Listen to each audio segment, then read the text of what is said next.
Hello viewers, আসসালামু আলাইকুম। আমরা আজকে ফুটবল না ডিজি থেকে আমাদের প্রথম অফিসিয়াল যে ভিডিও সেটা আমরা আজকে আপলোড দিব।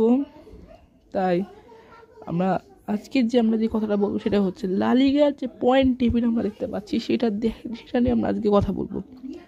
লা লিগার পয়েন্ট টেবিল যদি আপনারা দেখেন, তা লা লিগায় রিয়াল মাদ্রিদ আগের ম্যাচে দেখলেন 1-0 স্পানিওলের কাছে হেরে তারা টেবিলের টপে আছে 49 পয়েন্ট নিয়ে, 49 পয়েন্ট। এবং সেকেন্ডে অ্যাটলেটিকো মাদ্রিদ আছে 1 পয়েন্ট পিছিয়ে 48 পয়েন্ট নিয়ে।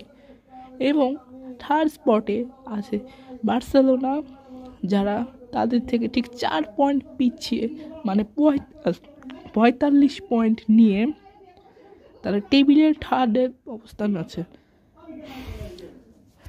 তো এখন আমরা জানি যে নেক্সট 3 দিন পর, মানে নেক্সট ম্যাচ ডেতে মাদ্রিদ ডার্বি হবে, যেখানে খেলবে Real Madrid against Atletico Madrid.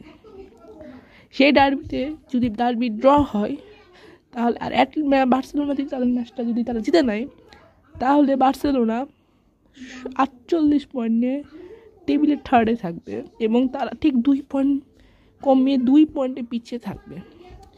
এবং রিয়াল মাদ্রিদ যদি জিতে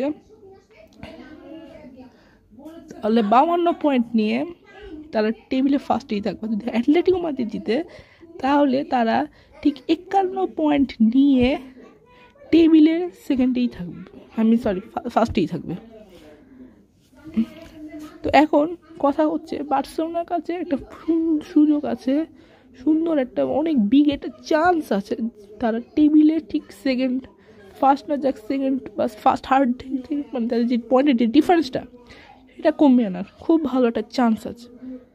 সেই চান্সটা যদি তারা কাজে লাগাতে পারে, অবশ্যই বার্সা এবারে লা লিগা জিতবে।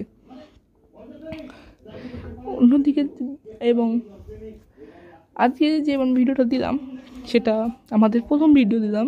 সো আপনারা আমাদের এই চ্যানেলটাকে সাবস্ক্রাইব করিয়েন আর আমাদের এইভাবে লাইক কমেন্ট শেয়ার দিবেন, যাতে আমাদের চ্যানেলটা একটু ভাইরাল হয়, এবং চেষ্টা করবেন আমাদেরকে সাপোর্ট করা। থ্যাংক ইউ, আসসালামু আলাইকুম।